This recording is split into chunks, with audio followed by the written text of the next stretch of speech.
So for everyone that's joining us now in the future, watching this recording, I apologise for not pressing play earlier on, and I'm now jumping into talking about post-workers theatre, my collaborative practice with Dimitris Kargotis and Nicholas Morta.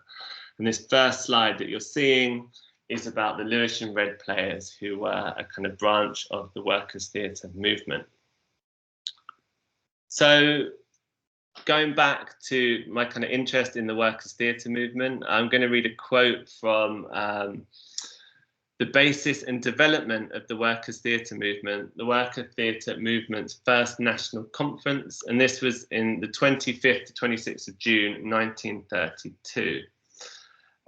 So while continuing to use the service of the present writers, there must be drawn into this productive work a much larger number of those taking part in the groups by means of collective writing. As a regular activity independently undertaken by each group, it can have great results, not only in the material produced, but by way of political and technical training. Every member of a group can help in some way. The most important method is to organise the collection of facts and information upon which the sketch can be based. First, a theme is chosen, and then every member of the group endeavours to get information about it by talking to those workers it concerns. Then, at a subsequent meeting, the information is collectively discussed, the line of the sketch determined.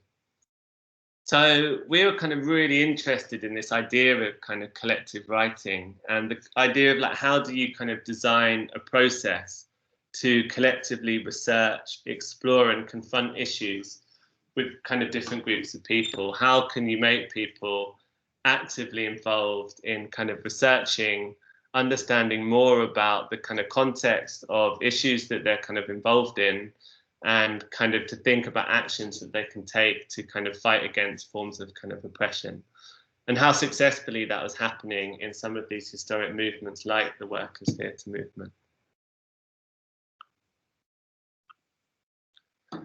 And before, I'll kind of come back to the kind of notion of kind of work specifically later in the presentation. But the first project that I want to talk about specifically is Tomorrow's Great Pageant, which is a kind of socially charged reimagining of the kind of iconic suffrage play, A Pageant of Great Women for the 21st century non-binary context. In kind of looking into the workers' theatre movement, obviously at that point, again thinking back to like the mid-1920s, it was still very kind of male dominated. There wasn't really, there were kind of specific plays that were kind of addressing ideas of kind of suffrage, of kind of equal rights, of kind of other forms of labour like domestic labour. That kind of sat outside of the kind of developing capitalist system then. But again, it was still heavily kind of led by kind of men. So we were kind of interested in like looking kind of back beyond that kind of point as well, to think of kind of what influenced that and kind of different forms of kind of political theatre and the use of theatre within kind of different movements as well. And one of the kind of biggest kind of uses of kind of theatre in the history of kind of British social movements was the suffragettes. And the suffragettes kind of really saw theatre as a kind of tool to agitate for social change and to kind of spread the kind of message for kind of equal rights and to get the vote for women. So we were looking at the suffragettes, we were looking at suffrage theatre. There's so many plays that were written over a kind of 5-10 year kind of period, addressing different types of kind of issues. And we were kind of specifically interested in this one play called A Pageant of Great Women. I'll just read a quote from historian Catherine Cochin. A Pageant of Great Women successfully used theatrical performance to raise awareness of a political campaign, to empower and educate, to promote a political position, inform an audience, build a community, and empower women. So again, we were really interested in like how can a script that was written in 1910 be kind of updated and performed again today? How can it be kind of reimagined and kind of challenged and updated in a kind of contemporary context where we have a whole different kind of scope of freedoms and a whole very different perspective on gender and inequality. But we were really interested in the design of the play and the kind of way it was kind of put out into the world. Cecilia Hamilton had created a really interesting structure where you essentially had 3 actors, professional actors, who performed the play, who were Prejudice, Justice, and Women. And you then had a kind of cast of great women who was brought on by women to argue for the right for equality and for equal rights and for the vote against prejudice. And the original kind of play came from an updating of this political cartoon by W.H. Auden that you can see on the right here, which was a cartoon for the kind of Women Writers Suffrage League. And we were kind of also really interested in the kind of the suffragettes' kind of different organizational structures, the way they kind of organized and kind of created these alternative sort of citizen groups that kind of shifted right across the country kind of nationally, and kind of different leagues of that, like the Women Writers Suffrage League, that made kind of creativity in the arts such an important part of that kind of resistance and action. But anyway, Cecilia Hamilton had been inspired with Edith Craig, who's the producer of the play, to kind of bring this cartoon to life. And you can see Justice standing there on the kind of steps, winged kind of Justice. You can see women kneeling at the foot of Justice with kind of prejudiced kind of robes trying to drag her away. So one of the first things we did when thinking about updating this play was to invite Ileana Kerr, who was a graduate from BA Design, and at this point was teaching, I think until very recently was teaching on the BA as well, to kind of update this kind of cartoon and to kind of think about how to kind of make that relevant for contemporary context. So here you see Justice on the steps in Ileana's drawing, kind of holding a mobile phone. You see Justice kind of looking more like a kind of drag performer, with gender being kind of non-binary, and Prejudice kind of dragging gender down the steps, wearing a kind of more corporate looking business suit.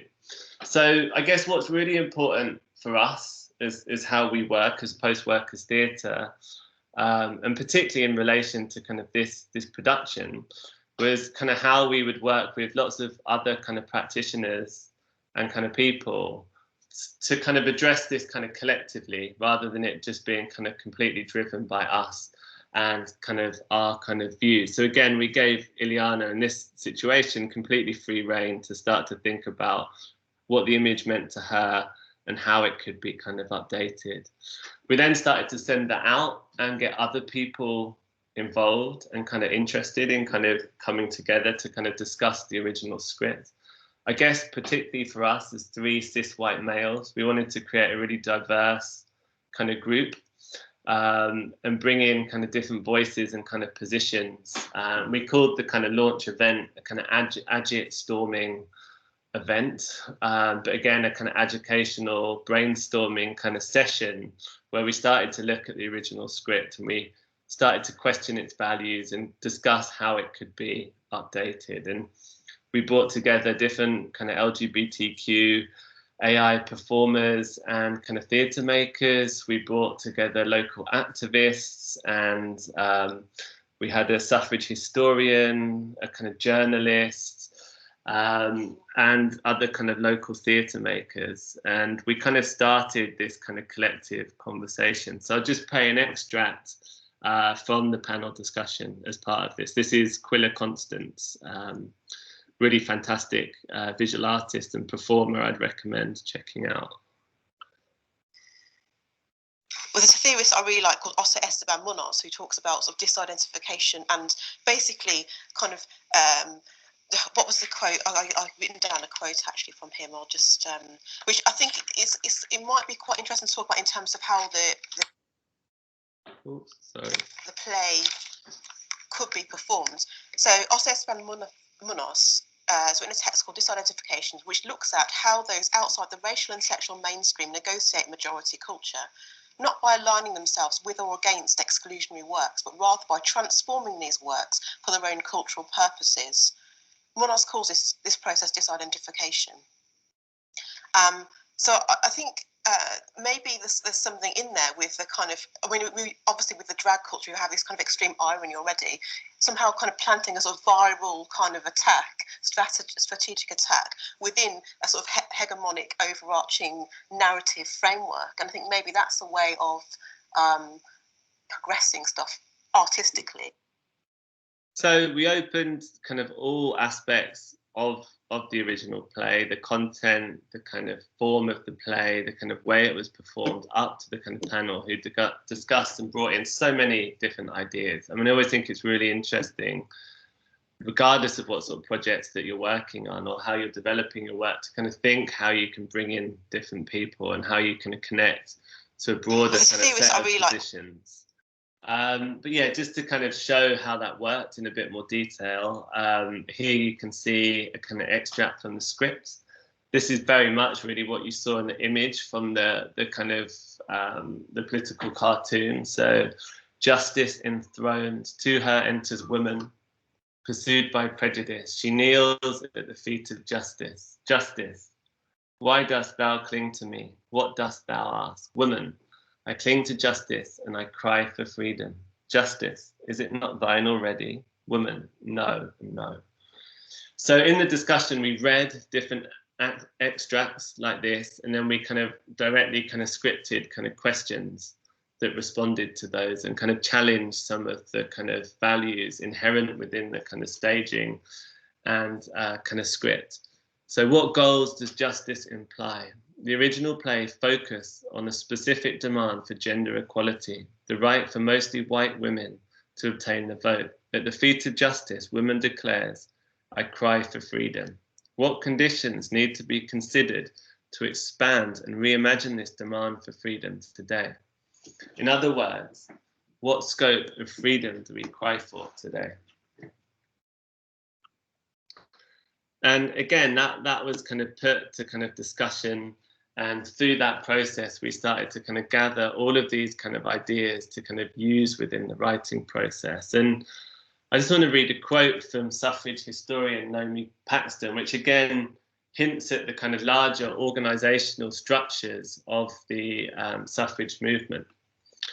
One thing I think is really exciting about this, in 1913, Cicely Hamilton was part of the Actress Franchise League, new initiative for women's theatre, a theatre they hoped would challenge the dominant male hierarchies and create an all-girls network that could then collaborate with the all-boys network and mean equal opportunities for men and women in the theatre in the future. So kind of really progressive in terms of the kind of goals of the Actress Franchise League and the impact that it had on kind of theatre practice as well, which again was incredibly male dominated at that time.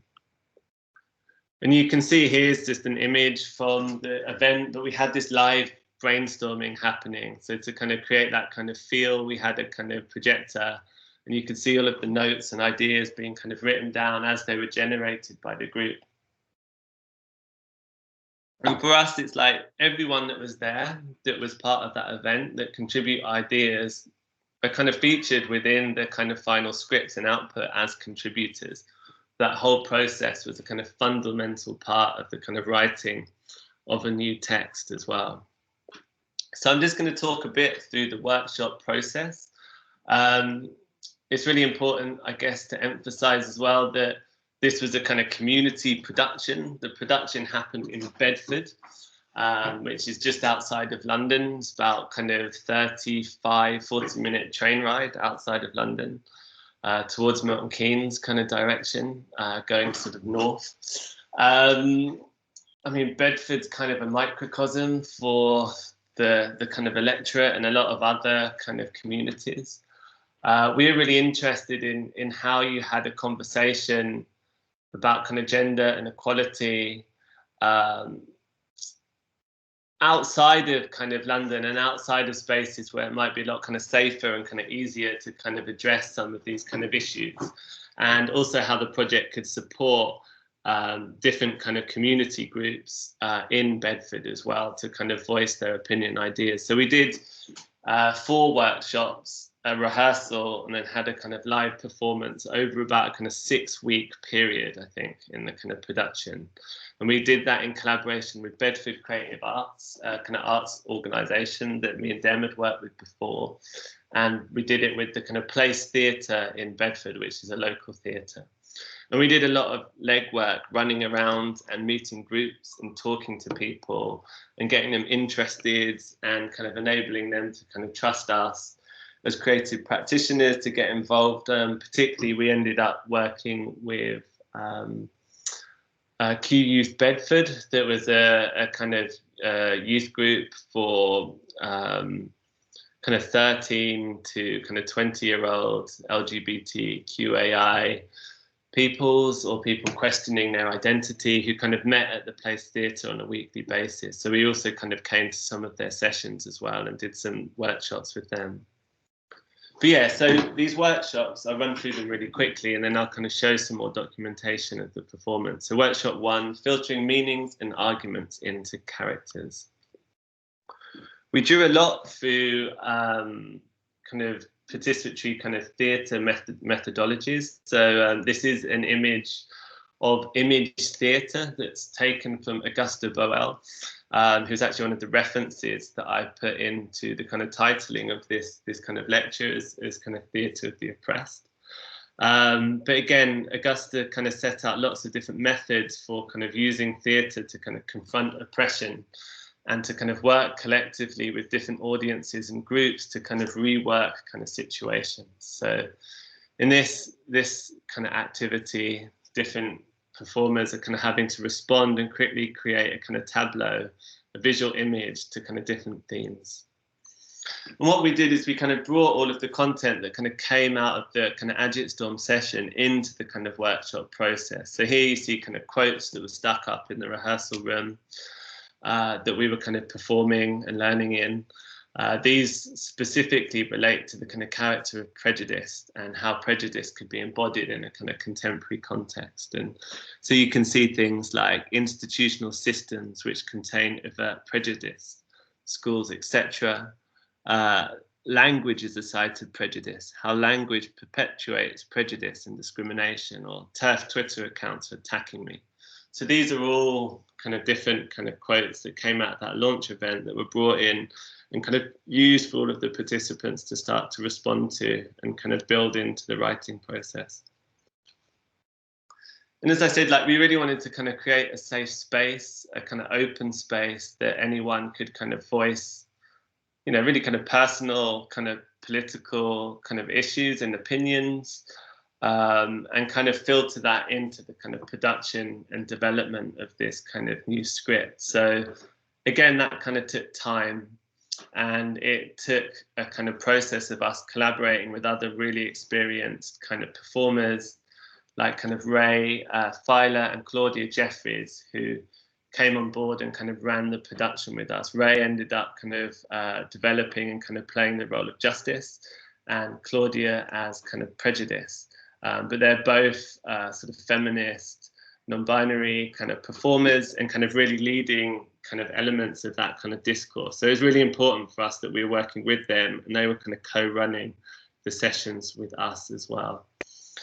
And we kind of looked at how we could activate the kind of script in kind of different ways. So rather than the kind of passive image of women kneeling at the foot of Justice and kind of asking for kind of freedom, we turned the cry to freedom into a kind of protest march. So we asked all of the participants to think of what freedoms they wanted to cry for.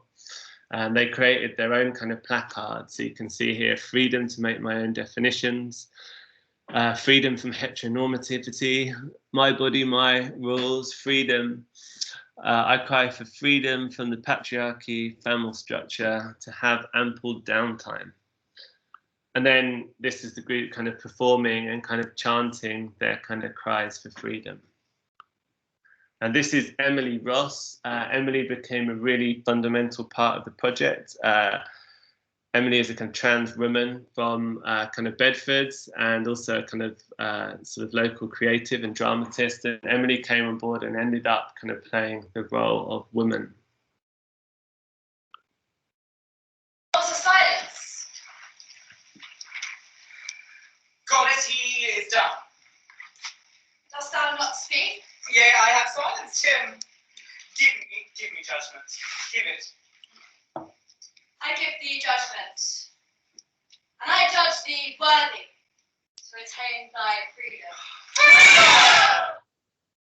It's been so wonderful to find a safe space that you can talk about these kind of issues on a every 2 weekly basis and feel valid in one's existence and free to discuss these kind of things, because a lot of the time, day to day, you can't, I suppose.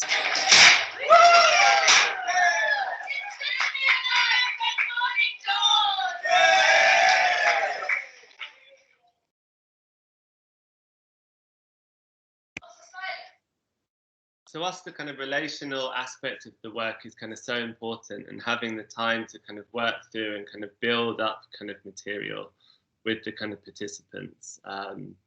The second session, we kind of looked at kind of gaming kind of characters and thinking of different kind of settings to kind of update the script. Oh, computer's frozen now. Rotating. Here we go. And again, like, I'm really interested in looking at kind of different sort of practices. And as post-workers theatre, we've been really influenced by live action role play and a kind of lot of the kind of methods of kind of collective sort of performance making and kind of improvisation that come from the kind of live action role play movement. I mean, I'd really recommend anyone checking out Knutpunkt, which is one of the kind of largest LARP kind of conferences, and there's so many kind of papers and kind of materials that kind of suggest different ways of doing kind of group improvisation and creating characters and narratives. So we were drawing from some of these methods, and we were kind of looking at different ways that we could kind of get the group to kind of create characters and kind of quickly kind of play out those kind of characters in kind of different settings as well. So here you see a stateless woman. So you were a witness, you were stateless, you have been excluded from justice altogether. You're a witness to how justice selects its chosen and can defend us. Or you're a witness, you are a gender neutral bathroom. You have been a site of conflict due to miseducation. You're a witness to unremarkable acceptance yet ignorant bias.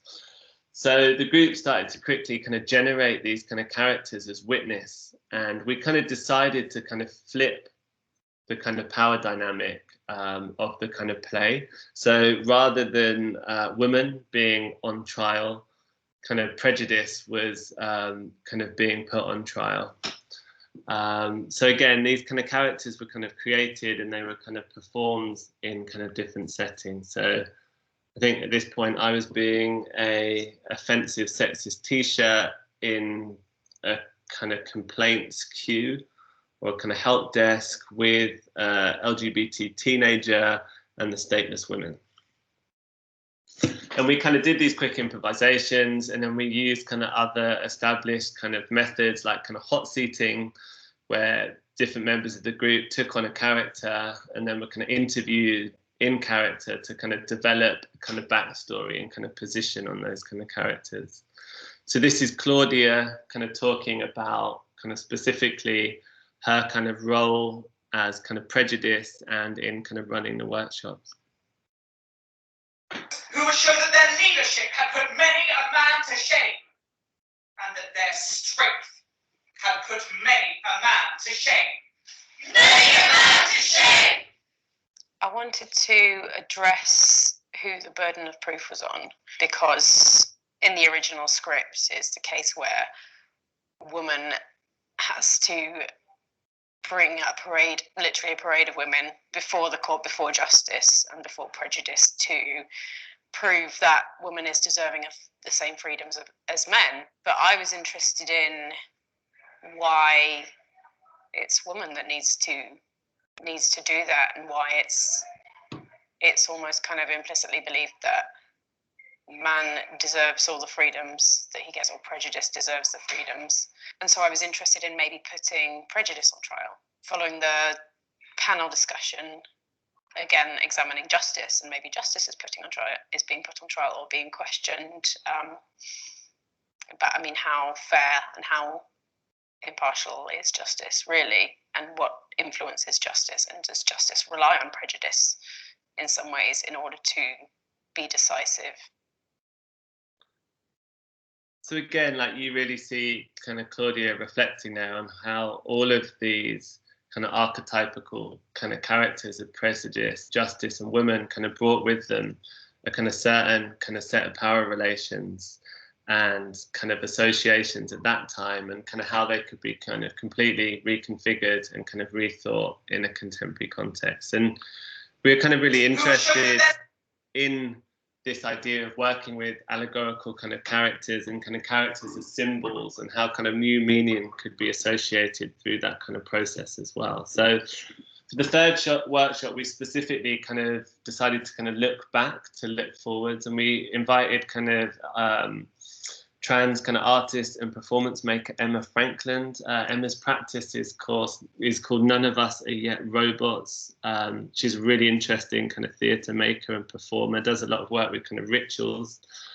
So we invited Emma to kind of come along and to kind of create a ritual based on the kind of cast list and kind of characters from A Pageant of Great Women. So Emma kind of did this kind of ritual performance with us, where we had to kind of choose a kind of character. So I guess just to explain this kind of quickly, this is from the original script document, and this is the full cast from A Pageant of Great Women. So you can see here the three allegorical characters: justice, prejudice, and women, who again were the only three characters played by professional actresses, sorry. And then you can see the kind of categories of great women that women use to kind of bring in to argue against prejudice. And in the original script, prejudice would kind of come back with a kind of typically kind of prejudiced argument against women having the right to vote, based on the kind of issues that these kind of characters are associated with. So here you can see the learned women, the artists, the saintly women, the heroic women, the rulers, and the warriors. So Emma got us to pick a kind of historic kind of figure, one of these great women that we're interested in, and to kind of think about who are kind of great women or kind of great people that we wanted to celebrate in a kind of contemporary context.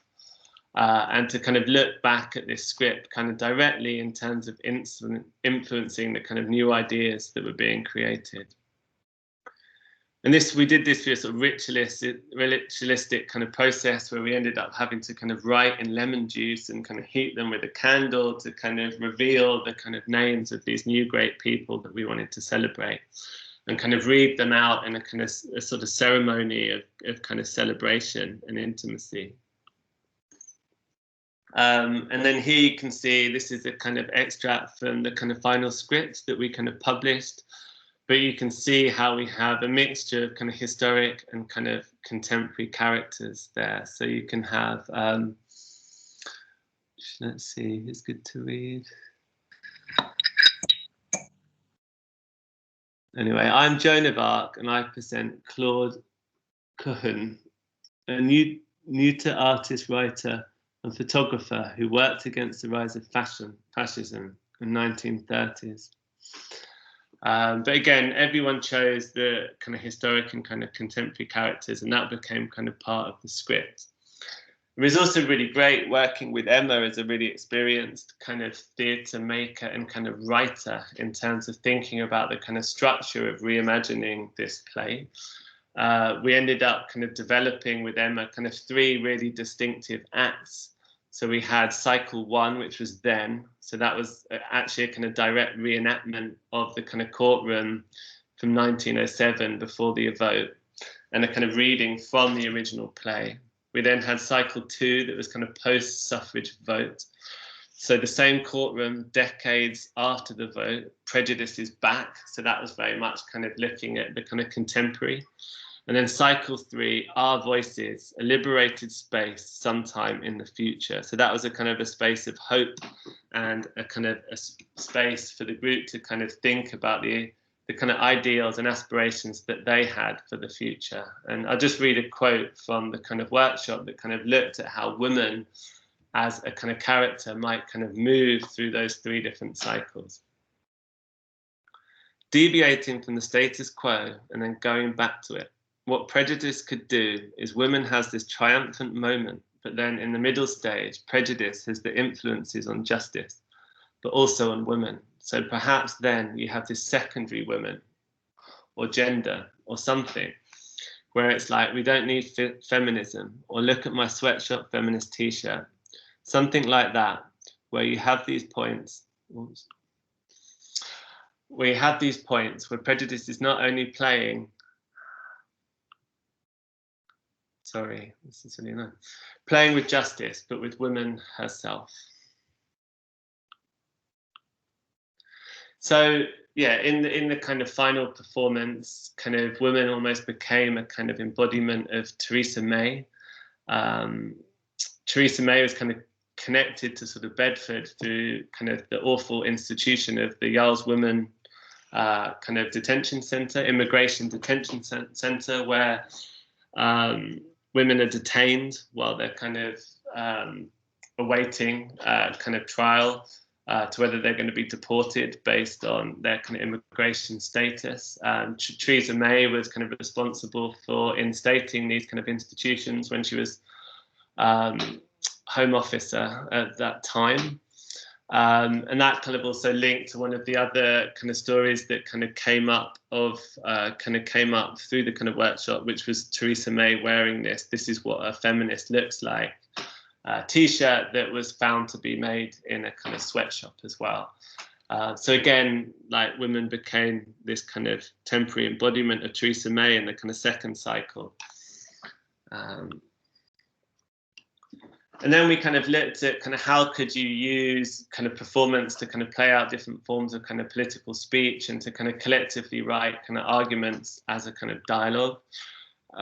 So we kind of had this kind of idea of the kind of No Hope desk that was like a kind of corporate version of kind of justice, where the kind of queue of different kind of characters were kind of presenting their kind of complaints to this kind of essentially kind of justice, women and prejudice, who are all being kind of run by kind of prejudice at that point. So there really was no hope, and it really was this kind of capitalist kind of corporate kind of model of justice. But it gave each participant a quite simple scenario through which to kind of write a dialogue for their character to kind of present at the No Hope desk, and then to kind of script a sort of escalation of the kind of scene that then broke into the next cycle and a kind of drive for kind of freedom.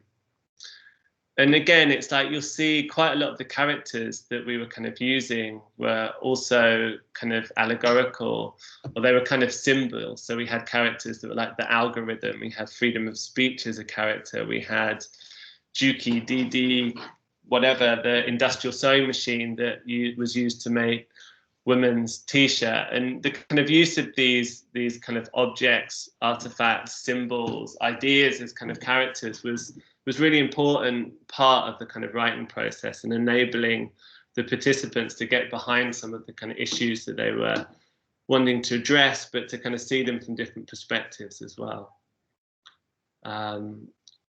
Yeah, and then we shared the script. So we kind of, it was quite frantic. It was a really low budget production that we did over those kind of workshops. We generated the kind of script, and then we had a kind of live reading at the Place Theatre.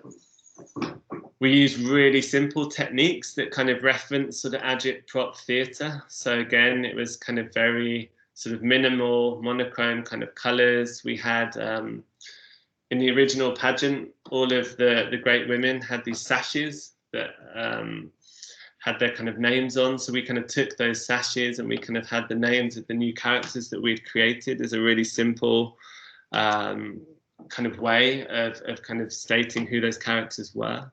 Again, we were kind of interested in this kind of agitprop form of kind of theatre, which is not theatre as illusion, but kind of theatre as delivering a kind of political message in the kind of most direct and kind of minimal kind of way.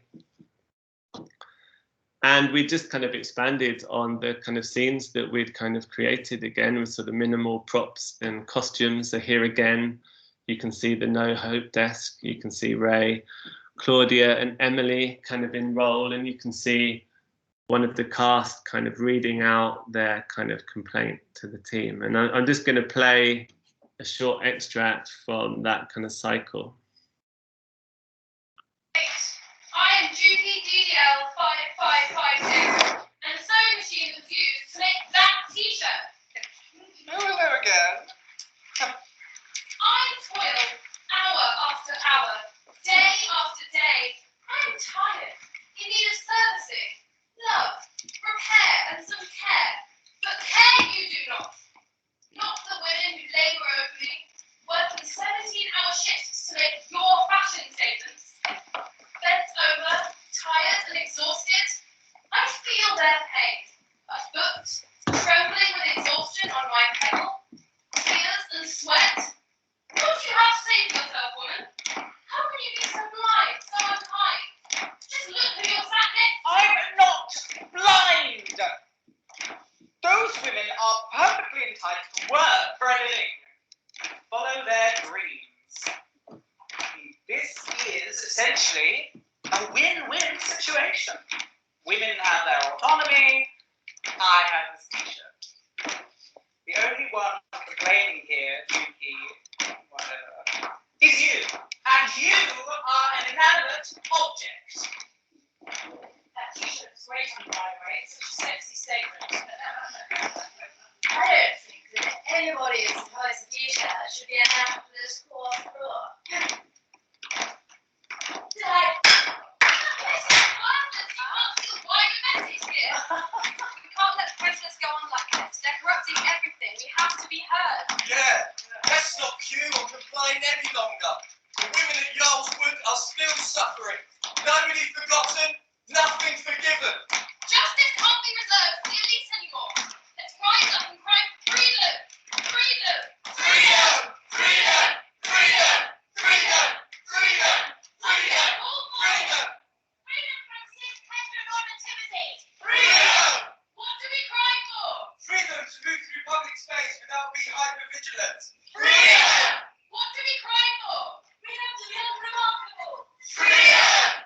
What do we cry for? Freedom to be angry, for that anger to be taken seriously. Freedom! What do we cry for? Freedom to make our own definition. Freedom! Freedom! Freedom! Freedom! Freedom! Freedom! Freedom!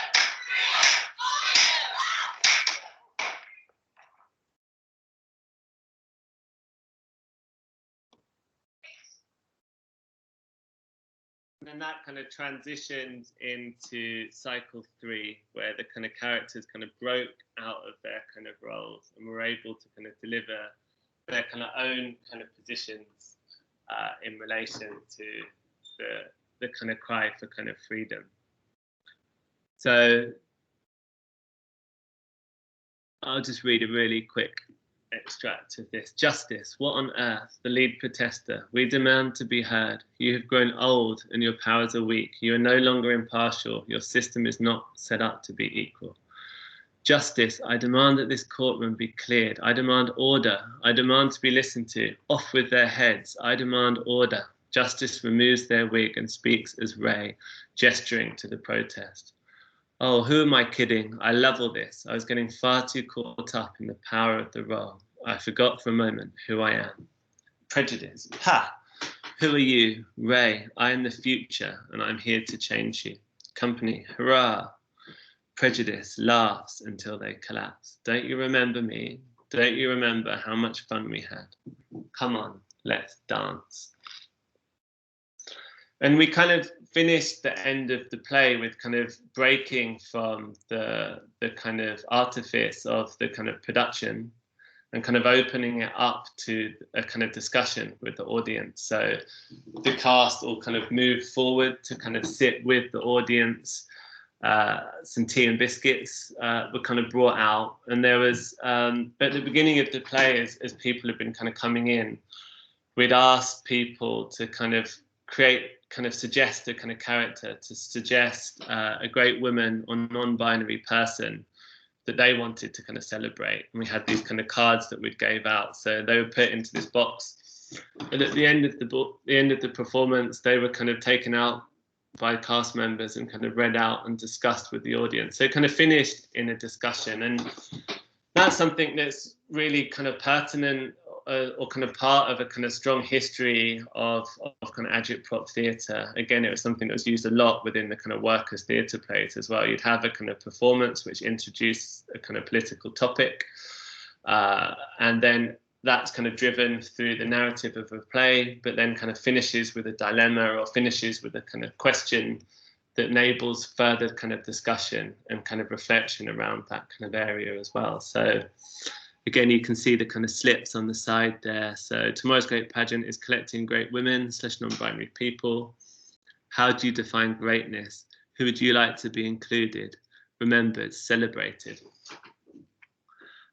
So my housemate, for having the bravery to come out as non-binary / trans, and so I can't really read the rest, it's so small on my screen, or Maya Apatham, senior Crown Persecutor, first transgender lawyer at the Crown Persecution Service.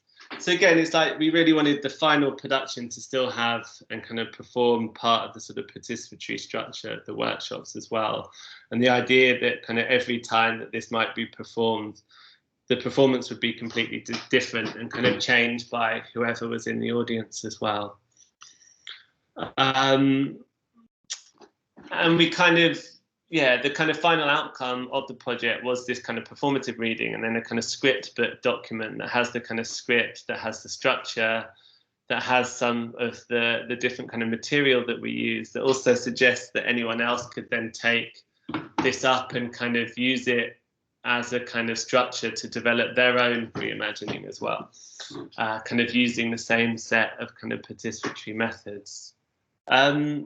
I'm not fully sure how these talks have been being run. I know Catherine unfortunately couldn't join us today, but I think it'd be a really good time to just maybe like say if anyone's got any questions about Tomorrow's Great Pageant or about the kind of introduction that I gave to the workers' theatre and to collective writing, like now would be a really good time to voice those.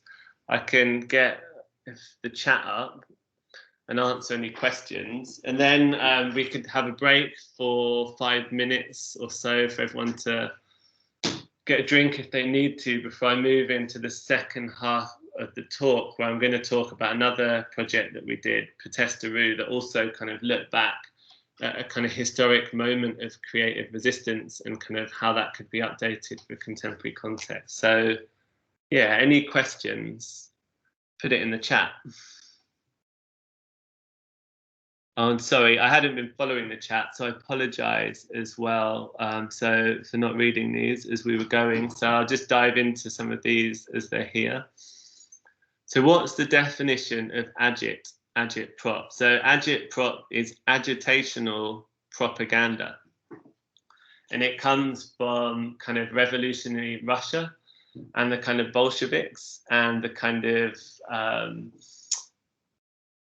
lots, you know, they had, for example, like agit trains, agit theatres, other kind of agit kind of groups, but I guess it was kind of really part of that idea of looking at like a theatre of the people being the kind of use of kind of drama and performance in kind of acting out a kind of new social order and a new kind of structure.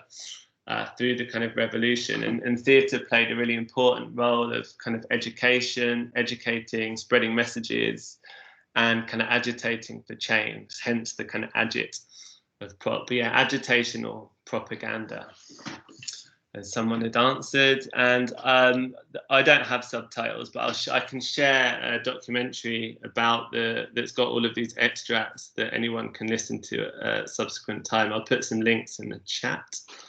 Yeah, any questions, anybody? Anything else you'd want to know?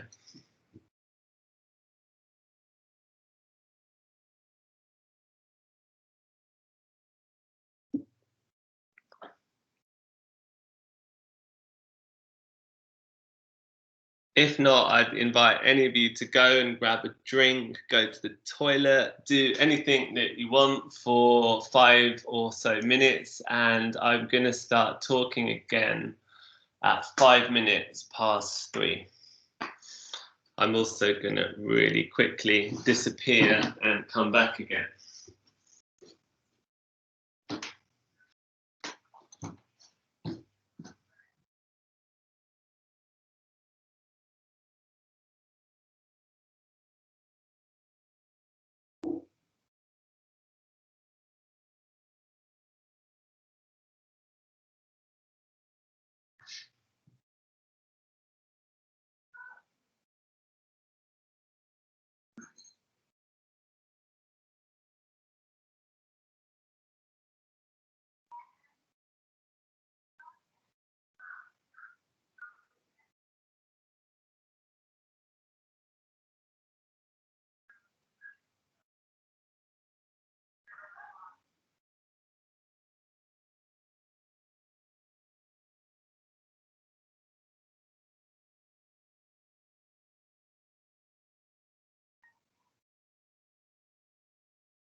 Cool, sorry, so I've just chucked in a couple of links and just reading through the chat again as we wait to start.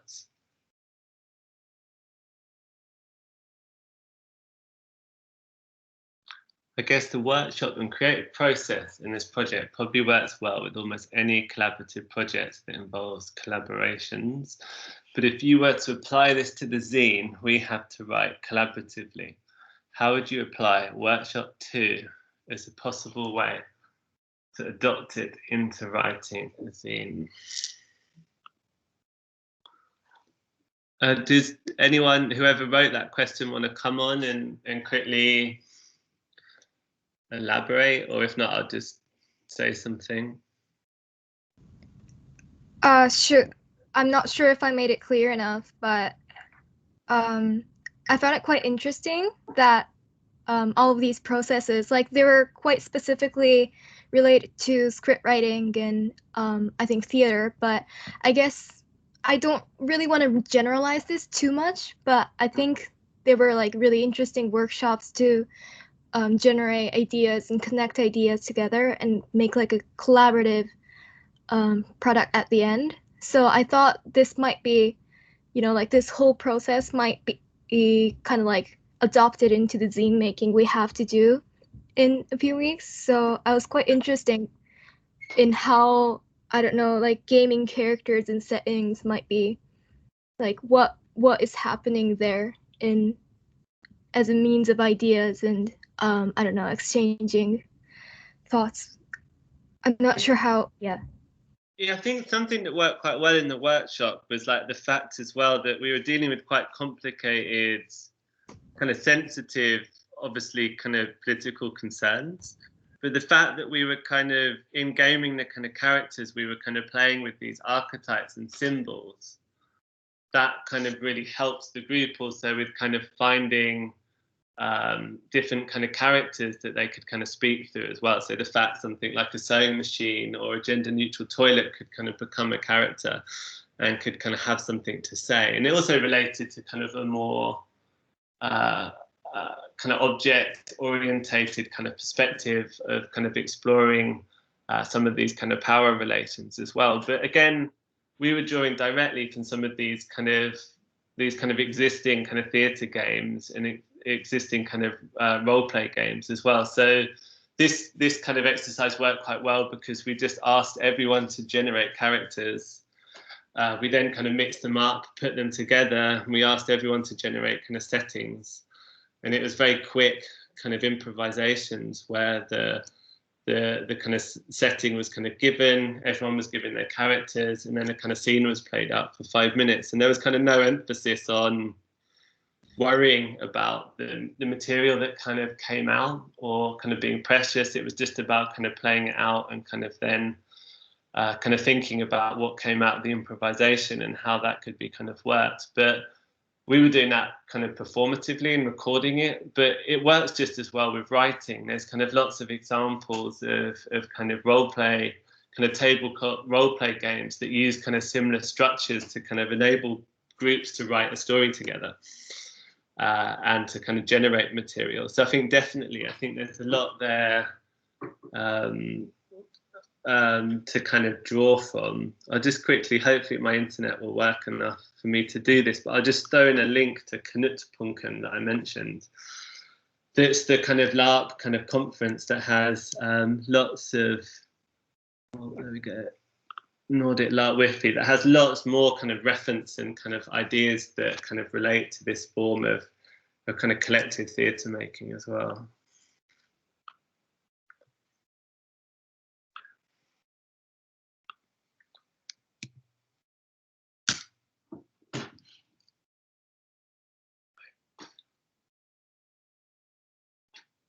That should be appearing. Yeah, here we go.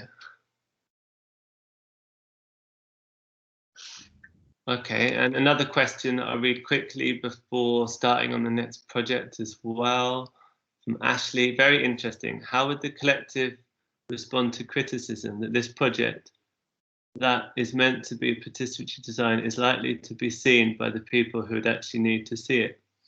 It seems really cool, but it doesn't seem that every person, especially the misogynist patroness, would be the kind to walk into this sort of event in modern times. Yeah, I mean, it's, I guess for us, like a big part of the project is that we were doing it in Bedford. We weren't doing this, we were doing it in a community theatre in Bedford. So the kind of final performance was, again, a very sort of DIY kind of local community event, but admittedly the participants who were involved were all from Bedford's LGBTQAI community, and the people who came to see the final production were their friends and family. I think in terms of like the kind of pushing out and kind of real agitational goals of the production, like it didn't fully succeed. But in terms of the kind of collective experience and kind of learning through the creative process, like for me, that was the kind of one of the kind of really fundamental kind of, well, one of the most important things on a really simple level wasn't just for like the audience, but it was for the participants and the experience it created and what we all learned collectively making the kind of production together. But yeah, more work needs to be done to kind of, you know, in this instance, to kind of think about how that script would then be taken and performed in different places, how you could go back to the kind of more workers' theatre ethos of performing on the street, thinking about different forms of media or kind of presentation that go beyond the kind of limits of theatre in terms of reach, to kind of engage with more diverse people, which I do think actually is something that's kind of so important. And in a way, it kind of leads me on to the next part of the talk. Again, like I guess a big part of this talk today is kind of talking about like what we can learn from history in terms of kind of participatory forms of kind of design and kind of collective creativity, and also what we can learn in terms of thinking about a different present, like how do different movements in the past that have thought for alternative kind of futures, for a kind of better world, kind of give us examples of kind of how we could be challenging the kind of capitalist hegemony that we're currently kind of operating under today. So the next project that I'm going to talk about, the only other project I'm going to talk about today, is Protestaroo, delivering past, present and future demands. Protestaroo is a socialist rerouting of the gig economy food delivery company, Deliveroo, a subversive service that reactivates activities from the historic Clarion social movement, which were politicised singing and cycling, to deliver on-demand messages of hope and resistance. So again, similarly to Tomorrow's Great Pageant, this project directly looked at a social movement, the Clarion movement, and it kind of looked at the kind of core activities of that movement and how they could be kind of combined and reworked to kind of create a temporary event. And I'll start by playing a clip from part of the production process. This is a clip of the marching song, and it's being rehearsed in Tate, Liverpool. We mix from many lands, we march from very far, in ranks on ranks on ranks, through the wages of the life we lead in darkness, no way fights for us. We mix from many lands, we march from very far, in ranks on ranks on ranks, through the wages of the life we lead in darkness, nobody fights for us. We mix from.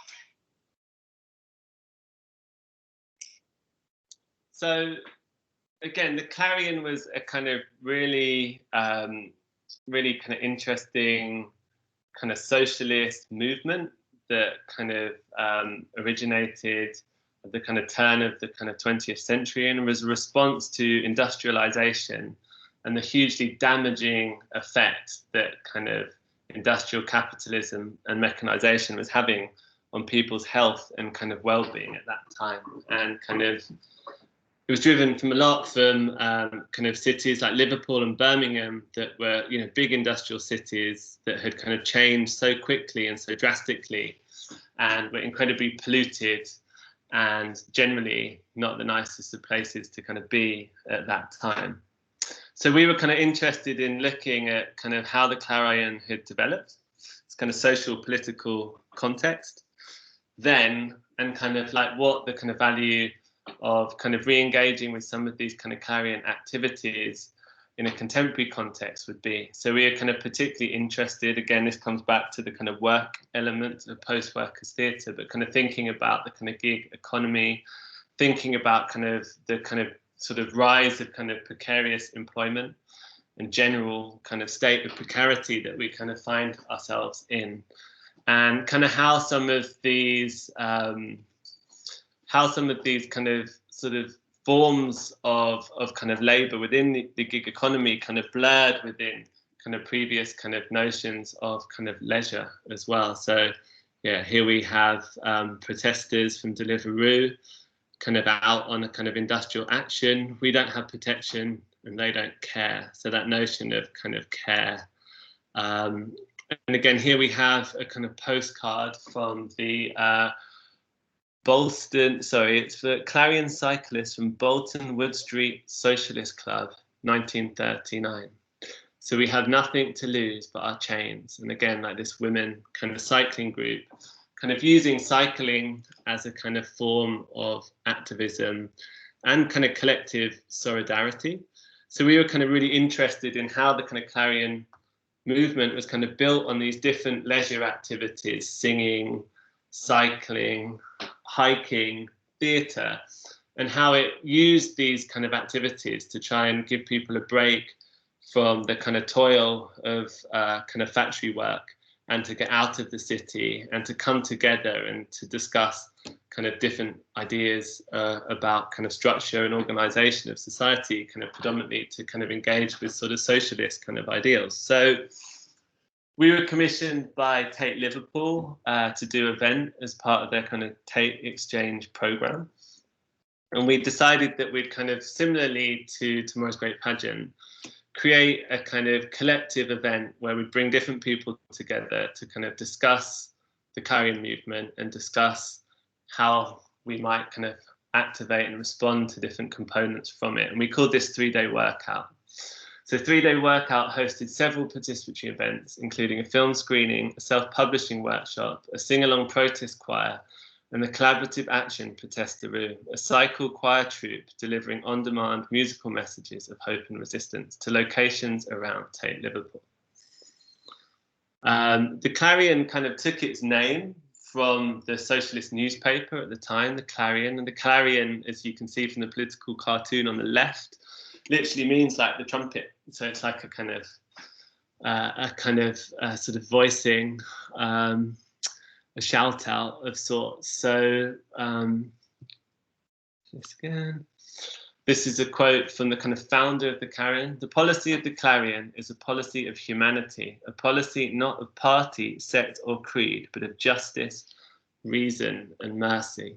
So taking on from this kind of socialist paper, there were all of these different kind of activities that kind of came out from that.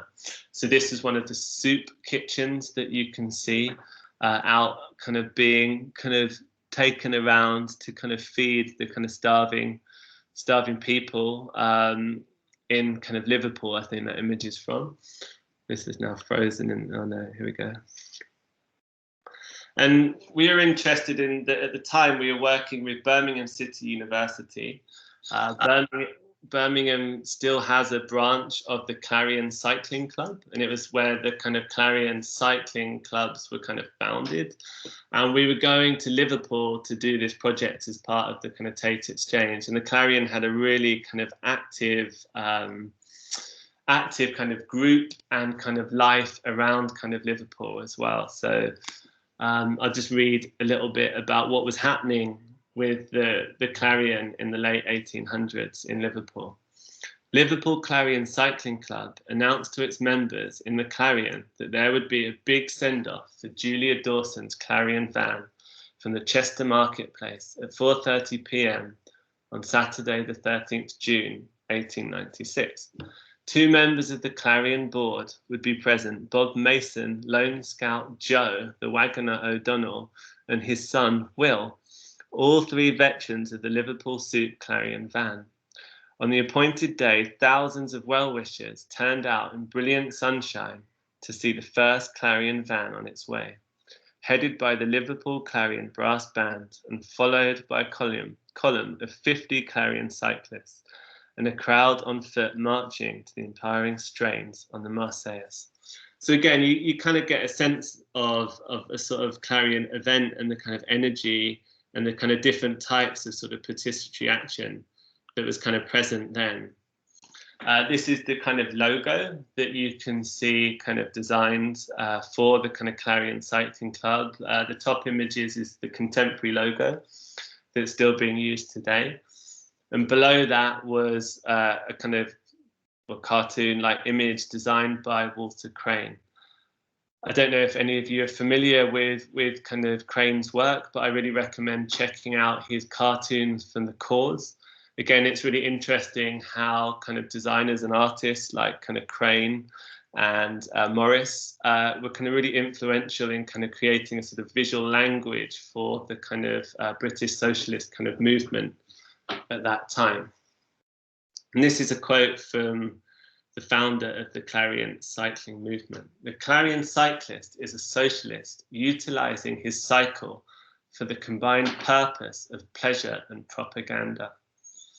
So again, we are really interested in how kind of cycling became this form of kind of collective resistance as a kind of form of reflecting back on kind of historic practices like enclosure, where people lost the kind of right to kind of common land, and kind of how that related to the ability to kind of cycle and kind of access certain kind of sort of spaces, the kind of freedom to go and move on kind of different lands, and also kind of how that related to kind of creating collective solidarity with people coming together and kind of cycling, riding, but kind of discussing kind of politics and their kind of concerns at the same time. And we just started to do lots of research. We started to talk to the different members, current members, and kind of historians about the Clarion movement. This is a kind of cycling trip going out around kind of Europe. You can see one of their kind of political banners and the kind of Clarion van. You can see one of their kind of newsletters that has kept going right up until the present. They've kept kind of promoting and kind of delivering these papers, not as kind of large scale as the original newspapers, but as a kind of organizational kind of newsletter that updates its kind of members about different actions, events, and things that they can be part of.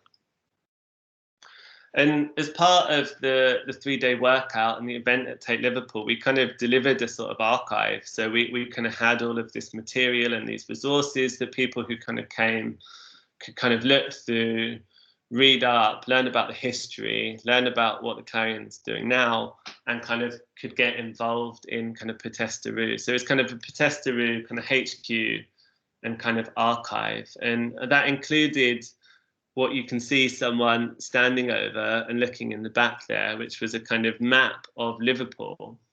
And it had the kind of 2-mile radius of the Tate Liverpool, and anyone who came could kind of select a location that they would like a protest song to be delivered to, and then they could pick up a kind of template and kind of write a song using a kind of template that song would then be kind of delivered to. So it's really kind of the notion of looking at like how on-demand delivery service could be kind of subverted as a kind of form of kind of critical resistance during the kind of time. And we also had a film screening. So there's a really brilliant film that's on YouTube. I'll throw a link into the chat afterwards, called The Last Clarion House. This is a really short extract from the start.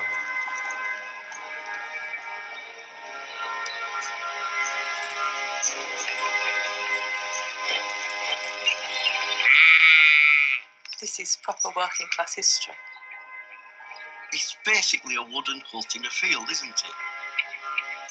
It's not like going to some toffee nose cafe.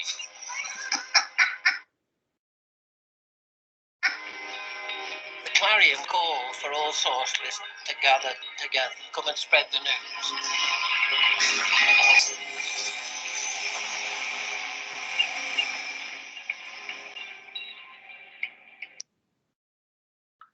But yeah, I'll put a link in the chat at the end to the full film of the Clarion House. But the Clarion House, again, was a really interesting kind of institution and organisation, a house where members of the Clarion could go to, could kind of visit and could drink tea together, could play different games, have picnics, hang out, and it was very much kind of linked to kind of workers' struggles for more free time, for a weekend, for a kind of shorter working day.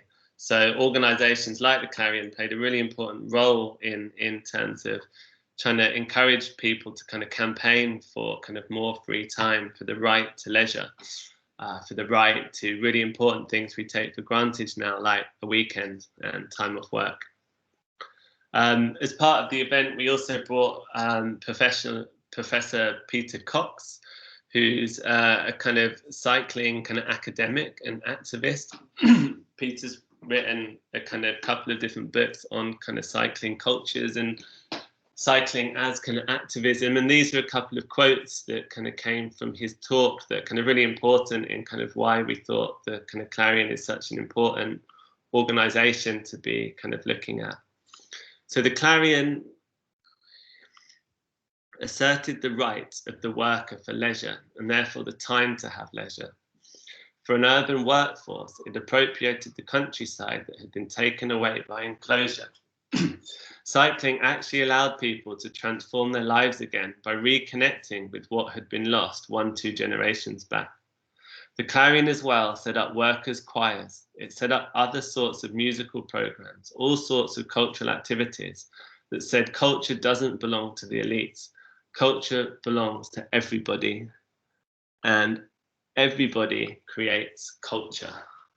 So again, just like with Tomorrow's Great Pageant, the kind of 3-day workout kind of event was very much for us kind of positioned as a kind of shared learning experience, as a way of kind of bringing together different people, different groups, different experts to kind of share knowledge and to kind of learn together and to kind of imagine together in a kind of contemporary context. And we're really interested how we can kind of use kind of specific resources and kind of think about kind of reactivating those in a kind of creative way. And we're really interested in the Clarion Songbook, which was a kind of book of songs that were kind of deemed to be kind of really important to kind of be sung for the socialist, kind of spreading the socialist message.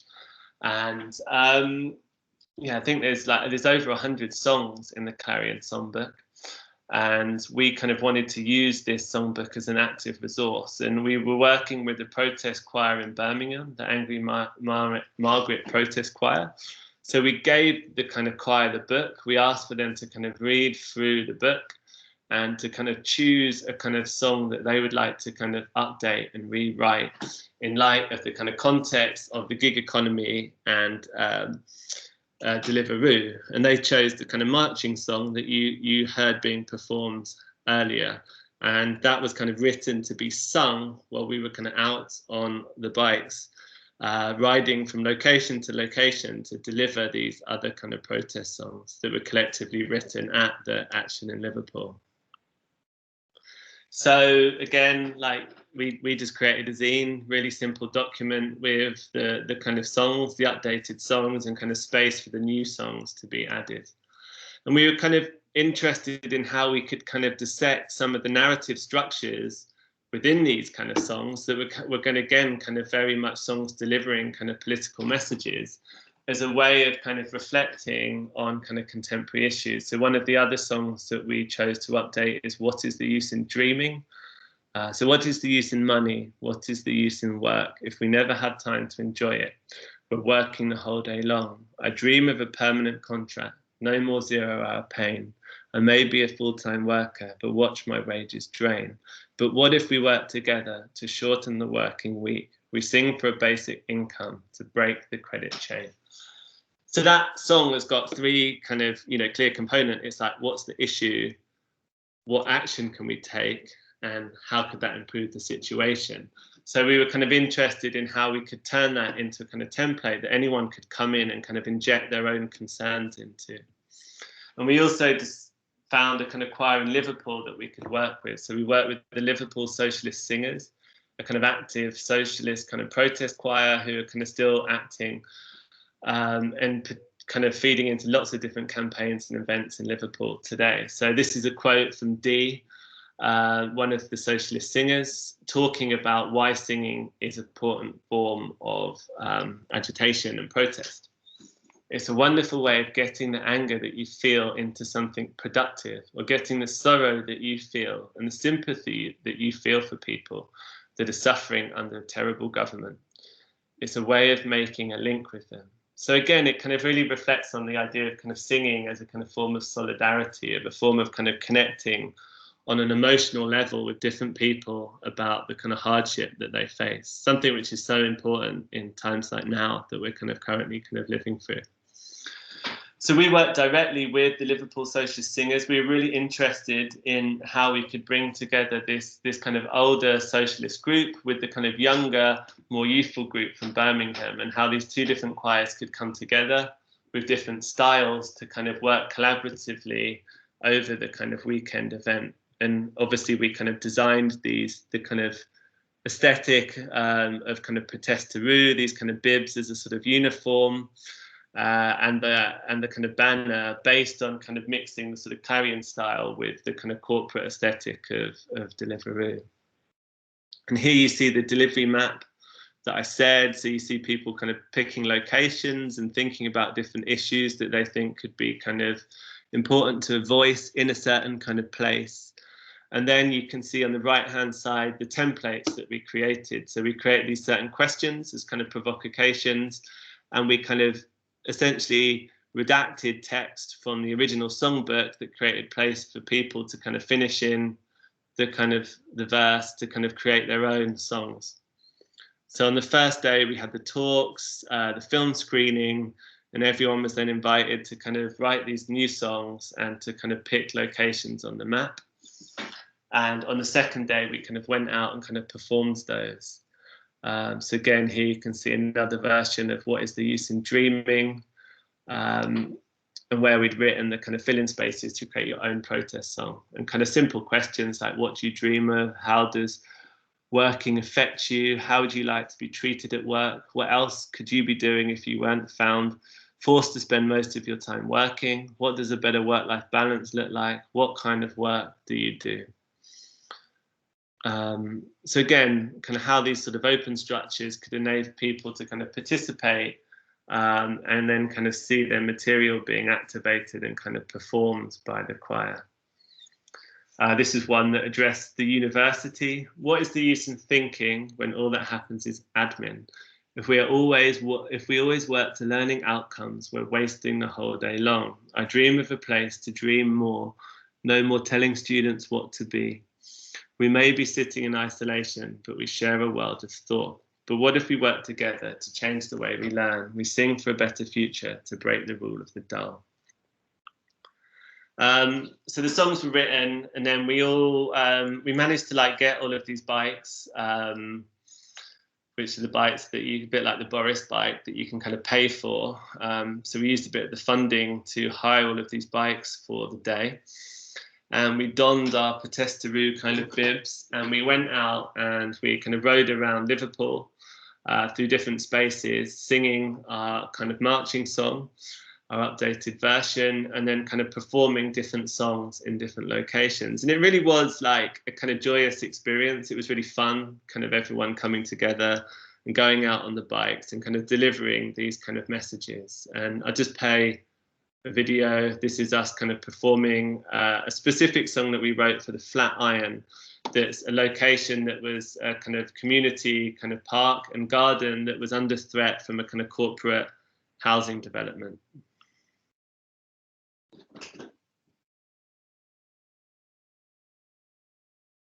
Hopefully it's going to play. For an urban workforce, it appropriated the countryside that had been taken away by enclosure, by the movement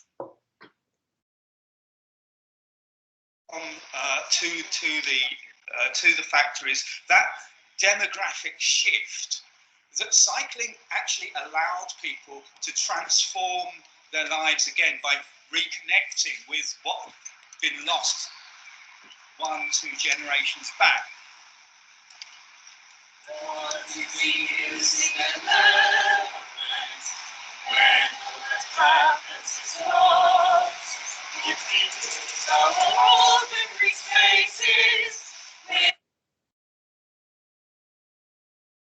sorry, this might not work. Choking all day long, I dream of a city garden, no more privatized space. We may be in need of housing, but not just for the few. But what if we work together to stop this unjust bill? We sing for a green flat iron to break the council's greed. We sing for a green flat iron to break the council's greed.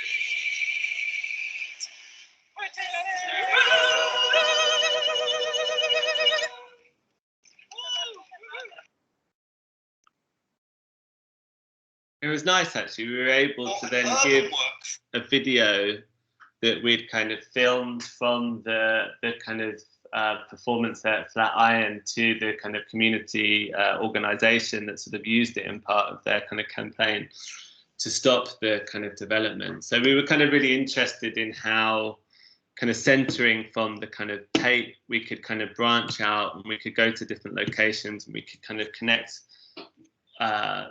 Protestaroo to different kind of community kind of action groups, and kind of create a sort of network form of kind of collective resistance and kind of critical conversation around kind of work, leisure, and the city. So that's it for me in relation to, I guess I just from today wanted to cover 2 examples of kind of projects that we've done as kind of post-workers theatre, both really specifically looking at kind of reimagining kind of historic forms of creative resistance and kind of political action, and kind of thinking about what we can learn today through engaging with kind of past forms of kind of action, and kind of how we can kind of do research and do kind of production in a kind of open and kind of shared way.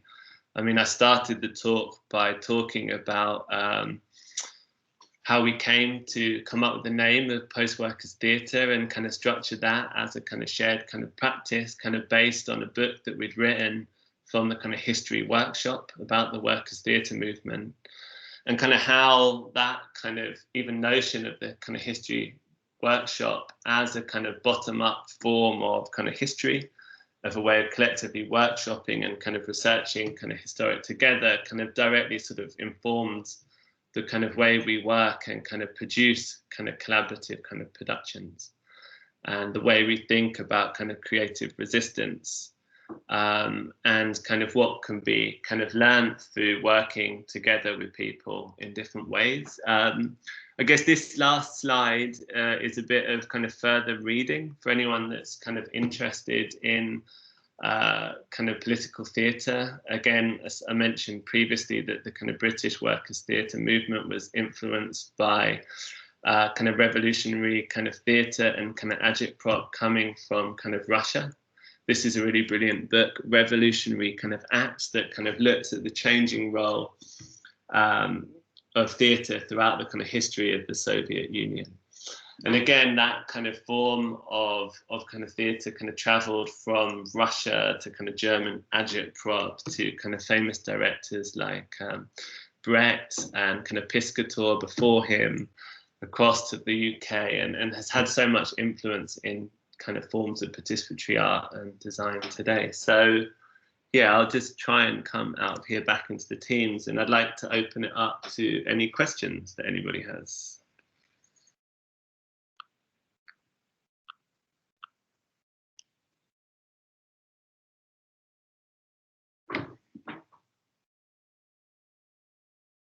So, yes, I can imagine it must have been a really rewarding experience to do it, and the advanced experimental discourse-based process must have helped the group work through their own viewpoints really well, which is what our project is about. But I'm also obviously, if anyone's got any questions about the work that I've been talking about, but also, like, if anyone's got anything they'd like to discuss about what they're working on currently, or kind of ideas in relation to your brief and the kind of zine that you're creating. I guess both of the projects that I've kind of presented kind of relate to kind of collective writing and kind of how to kind of amass a kind of active research document with different people.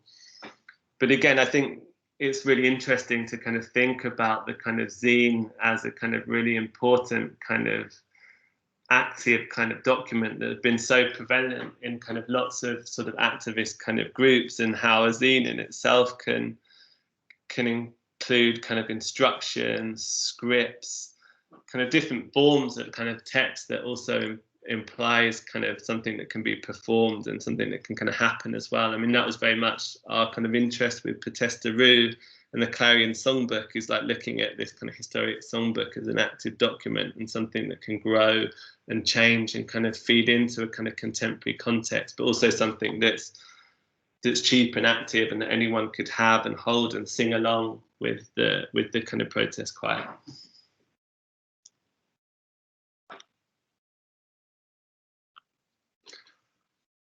I'm just going to throw in the documentary about the Clarion.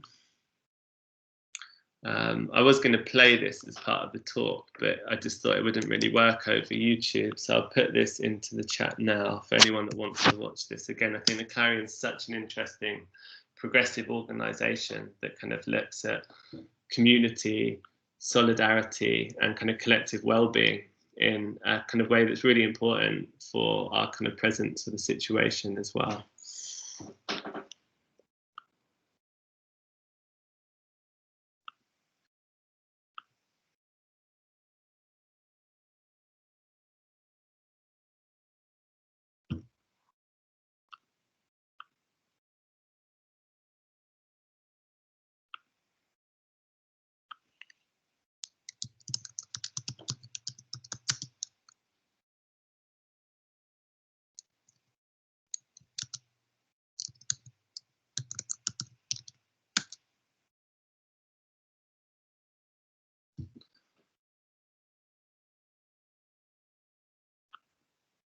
Also just going on to the archive at Warwick to kind of share a really great resource for some of the kind of workers' theatre kind of journals and zines that were kind of published at the time.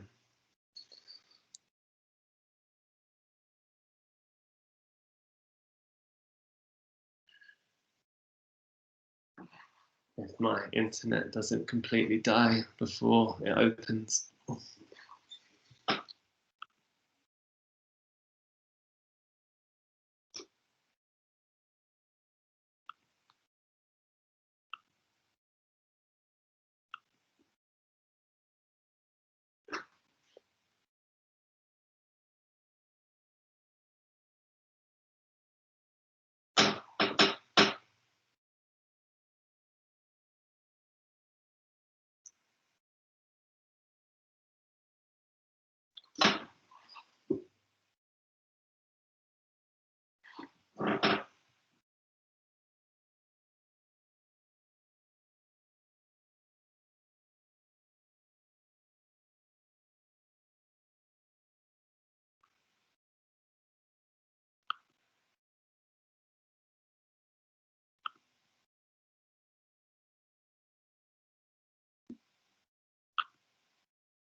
Yeah, so this is the link, and you'll see the red stage that I kind of started the talk by kind of reading from in relation to the kind of idea of kind of what agitprop theatre was, and our kind of interest in it. And you can see some of the different kind of very sort of DIY kind of productions to disseminate that kind of collective journal, which was so important in terms of reshaping the development of kind of community amateur theatre at that time. And I guess I'm really interested in kind of notions of kind of amateur design, of kind of folk design, and kind of how we kind of challenge design as a kind of elitist practice and think about ways that we can open up the way that we research and develop work with other people in a kind of collective way. So I will leave you with those thoughts. Thank you all so much for your time and for sticking with me, those of you that have, and really good luck with your project, with your zines. And I look forward to encountering you all